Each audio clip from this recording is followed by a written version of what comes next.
Hello, and welcome to another episode of Get Your Fill, Financial Independence and Long Life, where we explore ways to achieve those two goals. And we invite folks on to help us. And before I introduce Rachael Burns, who is amazing and is going to be so fun, and you're going to love talking with her and hearing all the great tips that she has to share, I just want to welcome our most recent two countries. I'm excited that we are now in 40 countries, and the most recent two to join us are Singapore and Colombia. So welcome to everybody in Singapore and Colombia and all the other places where you're listening. I'm really excited that you're here with us today. So Rachael Burns, who you are going to just adore, she is a certified financial planner who is just passionate about helping women to achieve financial independence after the loss of their partner. And that's a very different kind of unique take on that. She is the founder of True Worth Financial Planning, which offers fee-only planning. And we're going to talk a little bit about that, and divorce financial analysis and investment management tailored to the unique needs of newly single women. Before she founded True Worth, she spent 12 years advising affluent families under the top wealth management firms.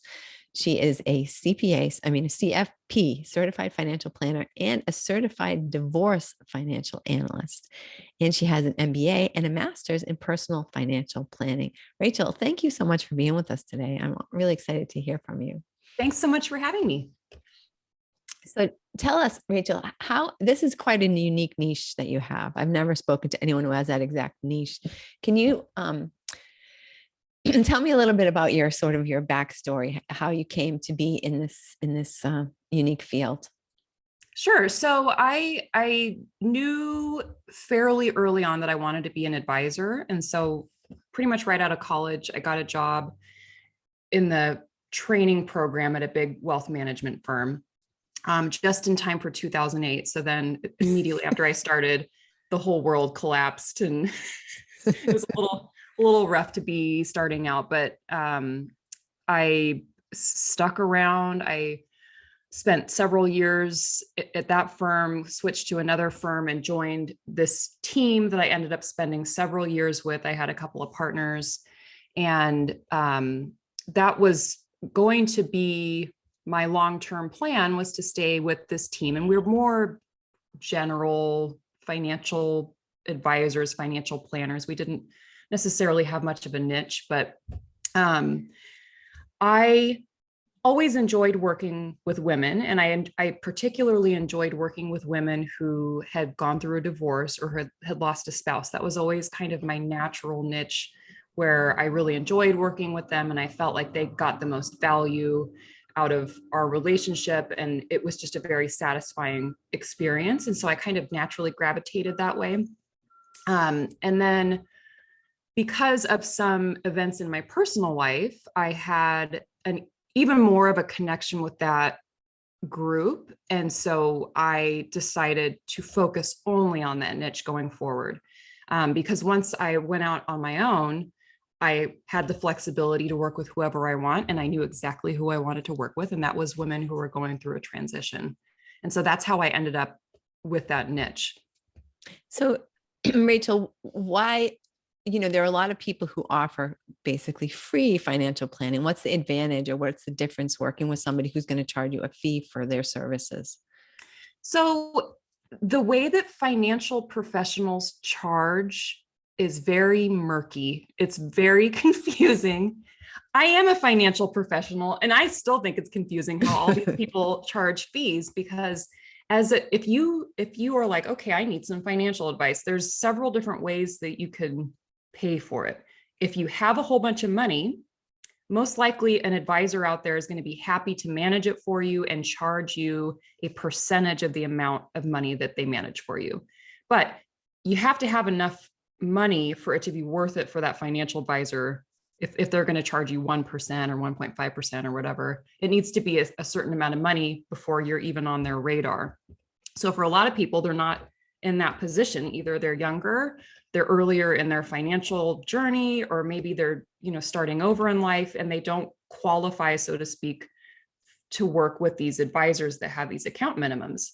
So there's another way you can work with an advisor, which is kind of the old 80s style broker way, where you pay basically per transaction. So you call someone, get advice to buy something, and you pay a commission based on that product, whether that product is stocks or an annuity or life insurance or whatever.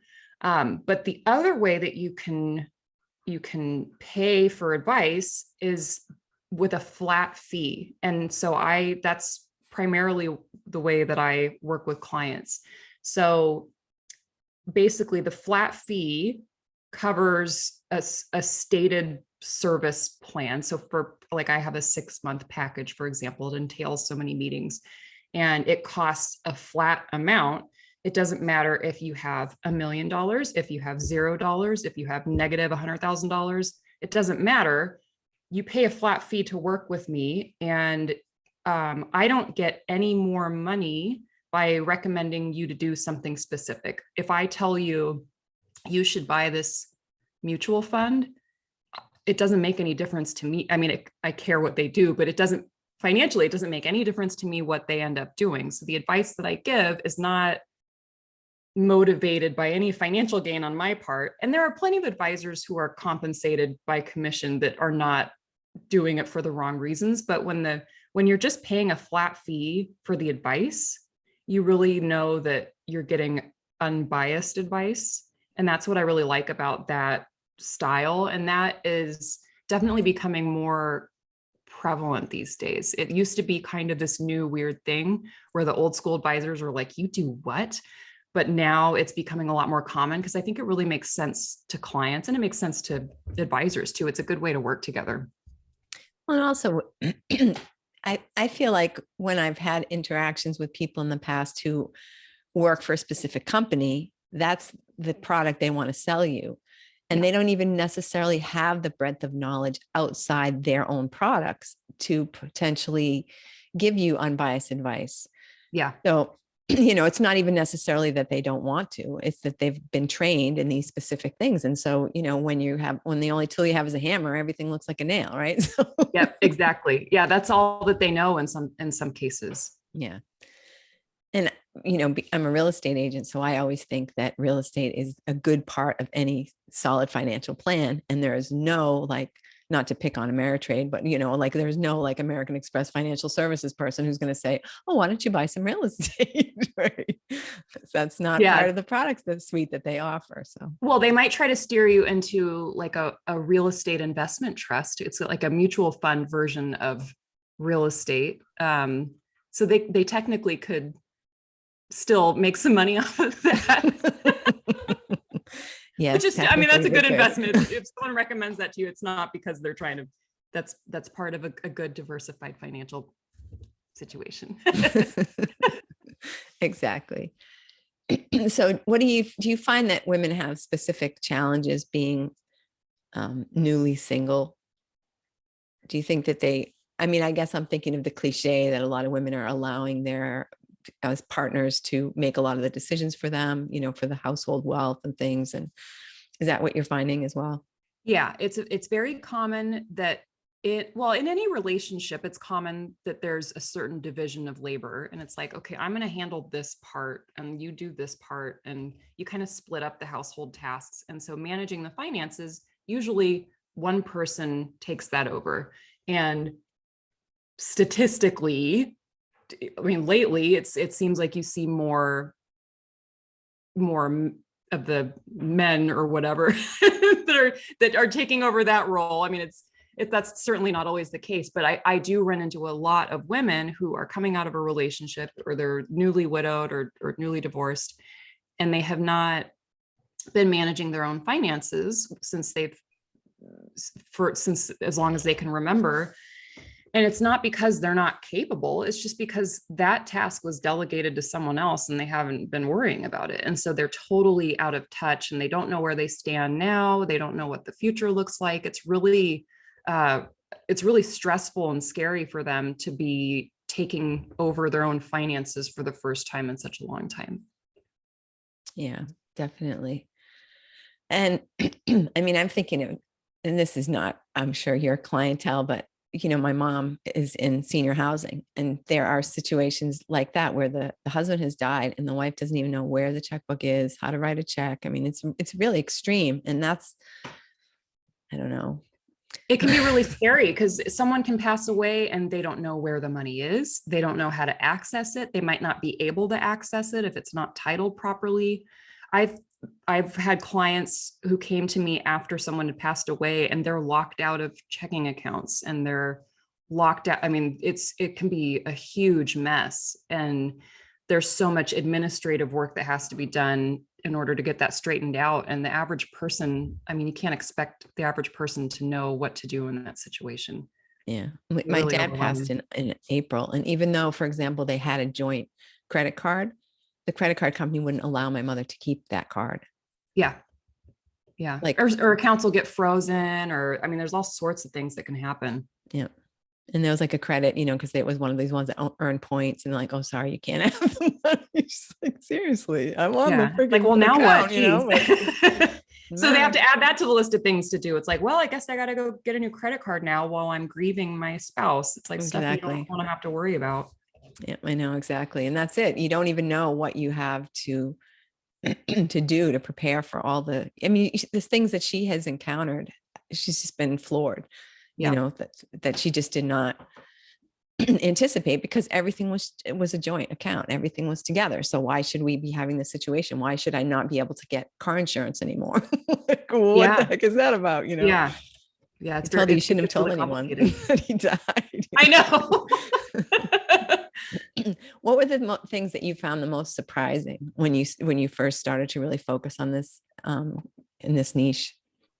The thing that I was pleasantly surprised about is once I had worked with someone and once I got them a good understanding of where they are and they understood that what their goals are and that they're on track with their goals, the sense of relief that comes out of that. I don't know, I forget what it's like to be on the other end. And because I that's all I do is think about these charts and spreadsheets and stuff, but I forget the emotional result of having a plan like that. And I have just been so touched by the reactions and the responses I've gotten from people after working for them, and for them to tell me how differently they feel now as a result of, having this financial understanding, and how confident they are and how much more optimistic they are about life in general. It's like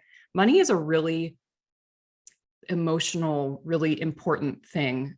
And it's when that stress has been removed or alleviated, at least, it makes people really happy to have that off of their mental plate. And that was kind of a surprise. I wasn't expecting it to be such an emotional process. Yeah. Are there things that have surprised you from the perspective of that you just thought that were more like what my mom found, that things were more complicated than she thought, or things were just not, that companies, for example, this credit card company that would not allow her to keep her card? Have there been things like that where you kind of didn't realize that it was going to be such a trial for people?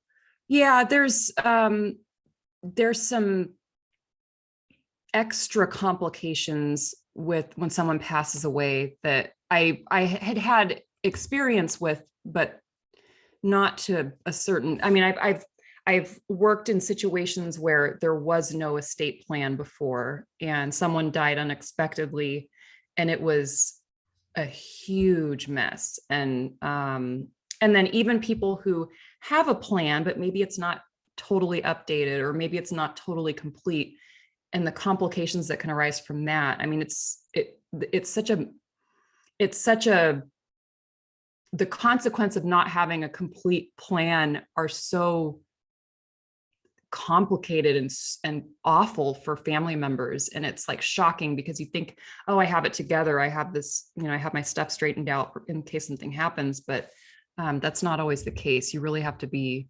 very thorough there. Well, I think people think if they have a will, that's it, they're all set. Yeah, that's definitely not true. But a lot of people think that, a ton of people think that, oh, I'm good, I have a will. It's like, that is just the beginning. And when people think of a trust, they think of trust fund babies. They think of super wealthy people, and they're just like, no, that's not me. But pretty much everyone should go meet with an estate planning attorney and have, a will at an absolute minimum. But you also need, there's several other super basic things that you need to have in place. Even if you don't have a bunch of money, you don't need to have a bunch of money in order to need estate planning. You need to plan for not just what happens to your stuff when you die, but you need to plan for what happens if you become disabled, or if you are unable to make decisions for yourself, and make decisions about what happens to your kids if you have young kids. It's like there's a lot of other scenarios that you have to think of. So how does it work when someone first comes to meet with you? How do you sort of get to the point where you understand everything that they are going to need? So the first step is we identify their goals, and we look at what exactly they want to accomplish in the short term, in the intermediate term, and then in the long term. And we get really specific about those goals. So goals like, oh, I want to be comfortable financially, or I want to be rich, or whatever, that we need it to be more specific than that. We need to have time frames and dollar amounts, and get really, really clear about what they want to achieve. And once we know that, then we know what we're aiming for. We know what we're trying to build this plan for. So that's the first step.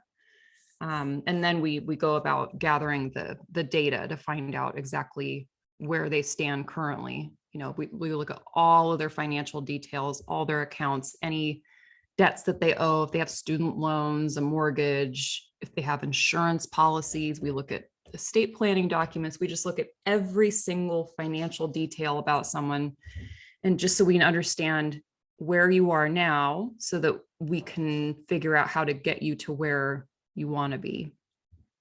So that in itself, I imagine, is a little bit of a counseling or a coaching session, right? To get to that point, because when people say, oh, goals, they, like you say, they just say, oh, I just want to make sure I have plenty of money, or I just don't want to ever have to, be on welfare or something. It's like, that is not really gonna help us narrow this down. It means something different to every person. My idea of being comfortable might be different than yours. And we all have a totally different image in our mind of what retirement looks like, or what our goals are. And it's hard to define those. Like when I think about my own goals, I have to force myself to do the same thing. It's like, well, when do I want to do this? And what is that going to cost? And what do I need to do to prepare for this? And you have to think about the specifics, because otherwise you can't make a plan to achieve something unless you know exactly where you're trying to land. Yeah. What kind of tools do you help people to implement in order to meet these goals? What's a common thing that someone might not likely have that then you would encourage them to get? So I look at their spending, and not everyone needs help in that area, but we can look at some budgeting tools to kind of make sure that they're allocating their cash in a way that is allowing them to make progress towards their goals. Other tools that we look at, sometimes they need some element of protection. So I might recommend you need to bump up your disability insurance policy through work, or you need to have a life insurance term policy for your kids. And if something happens to you, when they're under 18, one of the tools are the estate planning documents that I seem to always talk about. Those are the specific things that need to be implemented in order to get them on track. So I try to cover like all the different areas of their finances, or like if they have debt, we'll come up with a specific plan to pay that down. So ideally, at what age would you want to start working with people? I would say, ideally people would get this type of education when they're like teenagers, but teenagers aren't usually really interested in talking about that. So I say, I feel like when someone's in their 30s or 40s, that's a really ideal time, because when you meet with someone that early, there's so much time ahead of them to where if they're, if they're really behind in some goal, there's so much time to get on track. If I meet with someone who is 63 and they're like, okay, I want to retire in 2 years, but I haven't saved any money. I'm like, there's only so much I can do. I can help, but I can't, can't we're work going to have to, yeah. So certainly the earlier, the better. But I think by the time you're in your 30s, you usually know what you're doing in life enough to come up with a plan. If I tried to do that with, I guess everyone's different, but when I was in my 20s, I probably wouldn't have been able to come up with a very good plan. My plan would have been probably pretty silly, but yeah, I think 30s is like perfect, but 40s and 50s is not too late either. It's never, ever, ever too late, but earlier the better, for sure. And I think, when you're in your 30s, you're not thinking about potentially losing a spouse, right? You're not, right. I mean, you might think, oh, I could maybe get divorced, but if you have a good relationship, you're not really thinking that that's on the horizon. Right. That's most people, that's not even a consideration. Like, what would happen if I am going to be alone? That's not even on their radar. And it really, not that I want to rain on everyone's parade all the time, but you really need to think about worst case scenarios because they can happen. And if you have a plan that allows for things, unexpected events, then you're going to be in much, much better shape no matter what happens to you. Yeah, definitely. And do you think that it makes sense for people to have separate finances when they are a couple? I think that is a personal decision, and I think it totally depends on the couple. And I know so many people who have things separate, and that works really well for them. And I know so many people who have it combined, and it works really well for them. It really just depends on what they're most comfortable with, and it depends on how they kind of communicate with each other about finances. But there's no correct way to do it. It's just whatever works best for you. So what kind of things would you suggest that people implement sort of right away so that they can, hopefully not find themselves in a situation where they are trying to backpedal and figure out what to do now that someone's gone or that something's changed in their life? Like what to do before something happens? Yeah. Yeah, I would say have a plan that accounts for unexpected things happening. So really take a look at insurance policies and what would happen if something happened to one or something happened to the other, or looking at life insurance policies, disability policies, anything that covers if something goes wrong, what kind of financial situation you would be in as a result. And if you find that, if something happened to me, my spouse or my kids or whatever would be in a really bad financial situation, the things that you can do to fix that are probably really easy. I mean, like a term insurance policy is pretty inexpensive. A disability policy can be really inexpensive. So you just have to think about the possible scenarios and just make sure that you're covered. And it's not fun to think about, and it can be kind of confusing if you're not familiar with that world, but someone can help you with that, and you just don't have to worry about it. Like, it's just something you don't have to think about again. You have it in place. You don't have to worry about it. You review your situation every once in a while to make sure things still look good. But I think insurance is so important, and the estate planning documents, that's all I talk about, but having a plan for what happens to the people that you care about, and what happens to the legacy that you're leaving, I think is just super important. And no matter what age you are, I don't care if you're 25, 35, 65, everyone needs to have that type of planning in place, because anything can happen to anyone. I know that's really doom and gloomy, but it's the truth. So when you're talking about the estate planning documents, what specifically documents do you want to see people have? Healthcare directive. So expressing your wishes about your care that you receive. Some people have some specific wishes. Usually that comes into play when you're older. Like it's probably if you're 30 years old, obviously you probably want to be resuscitated. Like, but if you're older, you might have something else in mind. Powers of attorney is super important. So appointing someone to be able to make financial decisions for you and medical decisions for you if you're not able to make those decisions on your own. That's super important, because if you get in a car wreck and you're in the hospital for a few weeks, your bills still need to be paid. The world still keeps going around you, and you need someone to be able to step in and help you with that. And if that person isn't identified in advance, it can be really confusing for your family members or whoever's trying to help, and they probably can't step in and help with a lot of things. So having that person identified,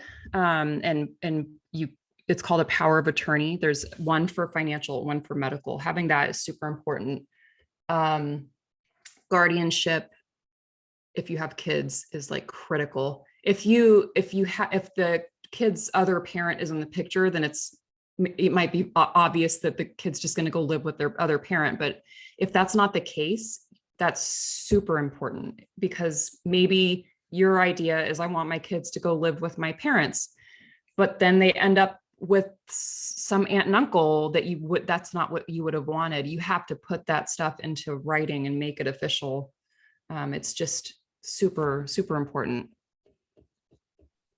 Now, how does how do average people use like a trust document? So,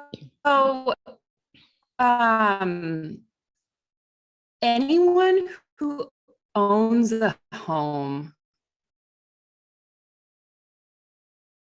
or any $200,000, and I'm not talking about retirement accounts, I mean like home equity or an investment account. If you own more than a couple $100,000 worth of stuff in general, you probably need a trust. And it depends on the situation, but anything that's not in a retirement account if you don't have a trust, it'll go through the process of probate, which I've had a bunch of clients inherit things from someone that passed away that did not have a trust.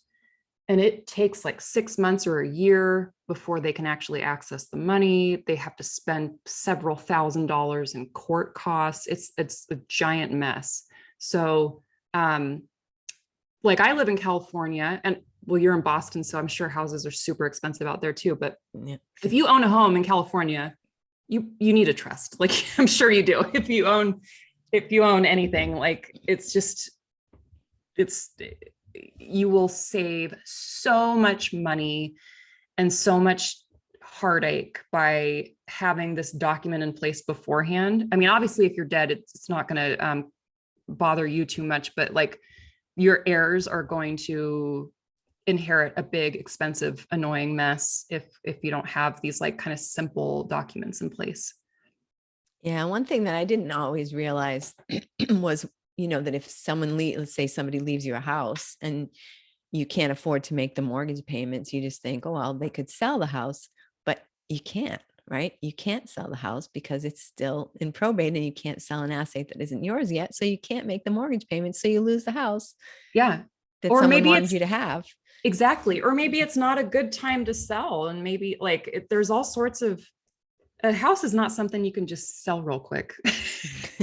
Even best case scenario, it's going to take a while. So yeah, you want to have plans for those types of things. Yeah. Yeah.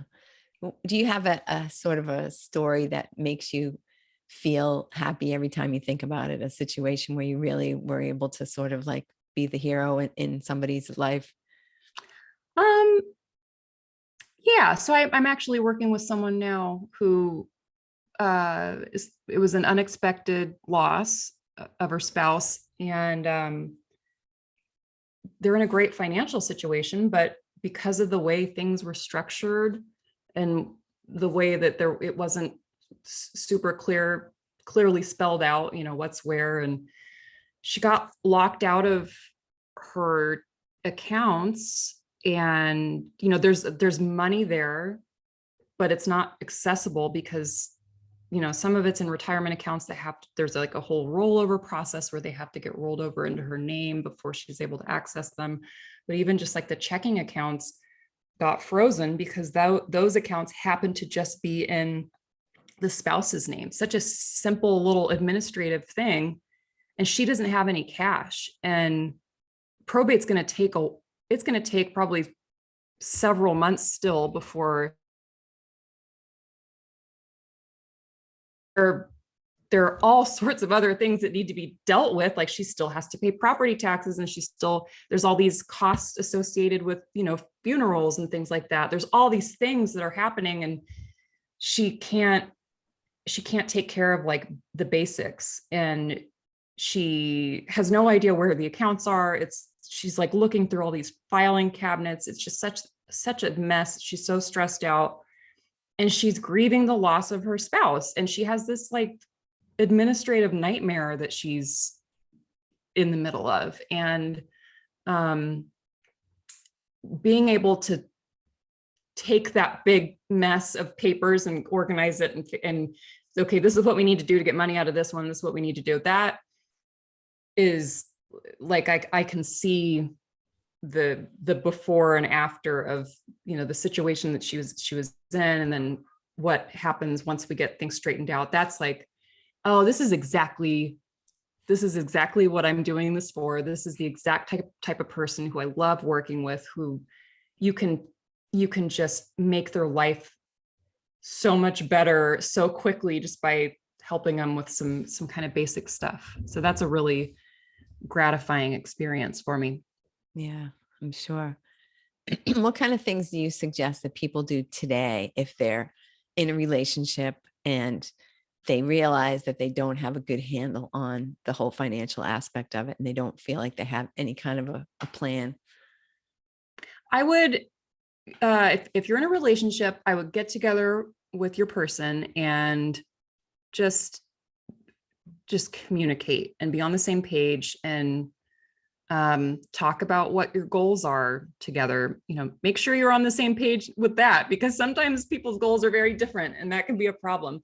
But talk about your goals as a couple, financial goals, whatever goals, and look at what you have going on. Make sure you understand the full picture, not just your contribution to it, but make sure that you understand both sides, because that can be a really big surprise. There are so many people that have no idea what's going on with their partner's finances. And I'm just like, isn't that scary, not knowing what's going on? Like, what if they have a bunch of gambling debt or something? Exactly. So, you hear those kind of stories all the time. What's lurking in there?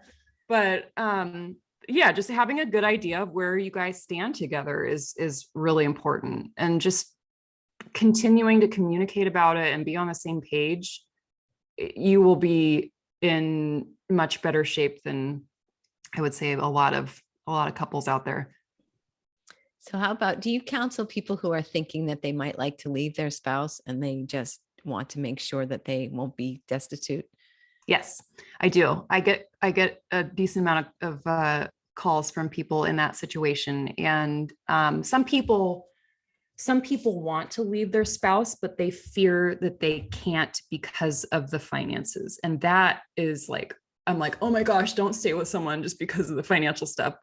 And I try to get them in a place where they feel like, okay, that's not the reason that I need to stay. And I like to help them understand what their finances going forward would look like as a single person. I can help them understand what the asset split might look like and what their income might look like and what changes they might need to make. And there's a lot of misconceptions about what happens in divorce to the finances. And so some people are like, oh, well, my spouse is the one with all the money, so he or she would get all of it, and therefore I can't leave because I wouldn't get any of it. It's like, well, you were married for 30 years. I mean, that's not really how that works. So it's nice to like sounds kind of weird, but it's kind of nice to give someone like, hey, you can leave your spouse if you need to. That's, finances is not the reason to stay, but yeah. Yeah, for sure. Well, and I'm thinking of a friend of mine who, is not in a happy marriage. And that's exactly her reason is she's thinking, well, if I leave, I'm going to have to go back to, I lose my beautiful house and I'll have to live in a crappy apartment. And, I don't Yeah. make enough to support myself in this manner, lose my friends and my health club membership and stuff. It's like, is that really have to happen? You have to go live in the street, I don't think so. Yeah. I mean, it's good to not make a big change without thinking about what things will look like on the other side. It's good to be thinking that, but it might be a much different situation than what you have envisioned. Like, yeah, there will be an adjustment. There might be some changes that you need to make. It might take a little bit of time to ramp up to like a lifestyle that's comparable to what you had before. But I mean, you can definitely get there. There's hope. In that situation where the woman is thinking that she does ultimately plan to leave the spouse, anything that person should be doing ahead of time to make sure that, they I don't know, because you hear horror stories too, that, the husband moved all his assets someplace and, Yep. Yeah. So I don't encourage anything sneaky, but I do encourage people to get a good idea of where you are financially as a couple. Get an idea of where things are held, what things are worth. Get an idea of what the income looks like, where the income's coming from. Ideally, you get that information kind of organized before you make your intentions clear, because once someone knows that divorce is on the horizon, some people can start hiding things or stop cooperating, or you want to get that information while that information is still easily accessible.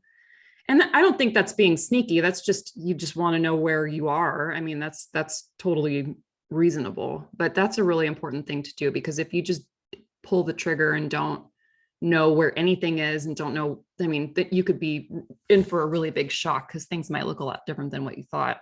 Yeah, definitely. And like you said, the person could have all these debts that you didn't even know about or whatever, they could be doing something underhanded. Yep, exactly. What other kind of advice do you, like the fundamental advice, anything that you think that people should all be doing just to make sure that they're financially healthy? I think always be learning and always be trying to, I wouldn't know. I would always try to be learning something new. Like there's so many podcasts and blogs and websites and stuff that, like, information I feel like is a lot more easily accessible than it used to be. And if you feel not so confident about your financial knowledge or your financial situation, like listen to some podcasts about budgeting or whatever area that you want to learn more about, and just gathering little pieces of information here and there will make you feel so much more confident. And I'm not saying go out and get a master's degree in finance, like just like gather some little tidbits, and over time you will be able to weave those together and be like, oh, I kind of understand how mortgages work now, or whatever. It's like finance is complicated, but it's not that complicated. And anyone can learn the basics that they need to feel confident about their financial future. That is attainable. And if you need some help, you can get someone to help teach it to you or help show it to you or whatever. But you can be in charge of your own finances and feel good about it. I think everyone can achieve that at some point. Yeah, definitely. So Rachel, what do you think? What do you wish I would have asked you? Is there anything that you really want to make sure you share with people that I didn't touch on? I alluded to something earlier and then kind of forgot to explain myself. So So when I was talking about why I got into the niche, and I was like, oh, well, because of something that happened in my personal life. So there's a reason why I have this affinity for women that are going through transition. And so so right when I found out that I was having my twins, so I have little twins, right when I found out I was pregnant with my twins, I found out my husband had brain cancer, like at the same exact time. And so it was this like insane time of unexpected changes. So like, oh, we're not just having one baby, we're having two babies. And then my husband has this diagnosis that we have no idea what this even means, or what does our future look like? Yeah. And there's all these crazy things going on at the same time. And it was so overwhelming. But I remember thinking at the time, well, we have our trust in place, and we have the power of attorney documents in place. And I know where every account is, and I know how to manage all this stuff if I need to. And I know about all the insurance policies, and I know about like that financial piece was a non-issue. It was a consideration, but I didn't have to worry about it because I knew we had done what we needed to do financially to weather this. And I knew that I can manage whatever happens going forward. I could totally handle this. I mean, it's my job to do this kind of stuff. So like, obviously I'm comfortable with that. And I remember feeling really fortunate about that, even though we were in this extremely unfortunate situation. But I remember thinking, this could be so much worse. I could be worried about, how are my kids and I going to live if something happens to their dad? Or like how it just could be, it could be so much more stress. And we were under plenty of stress. And I just felt fortunate, it was kind of like a weird sensation to have at the time. Once we kind of got through the craziness, and the kids were born, and he went through treatment, and he was doing better, I really wanted to be able to help other women who were in a similar situation. And whether it's someone sick, or whether someone passes away, or they're divorced, or anything that causes a lot of emotional turmoil, and there's a financial element to that, my goal is to just like take that piece off. Like, this is one less thing you have to worry about. And that was something that, like, going forward, this is what I want to do. And that's why I ended up going into that niche. And my husband is actually stable. Like, he's fine. He's still working, which is really, he really defies the odds with his particular type of cancer, but he's in a good situation right now. He's never out of the woods, not with that type of cancer, but he's like doing well right now. And so that was a huge relief. But I was like, well, it's really important to me to be able to use that experience to help others that are in some sort of similar circumstances.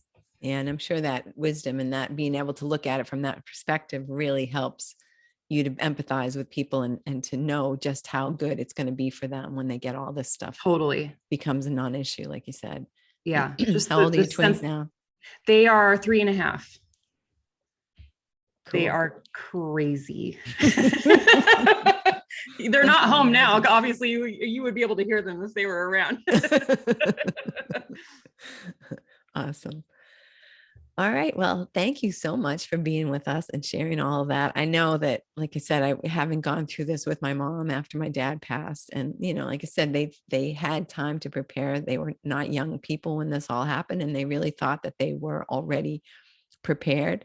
The stuff that even she had to cancel her cable because they wouldn't let her have cable in her name. I mean, it's just like weird stuff that just he happened to be the one that set up the electric account, that you can't just transfer it into another person's name, even though they have the same last name as you and stuff. I mean, it's just, it shouldn't be allowed.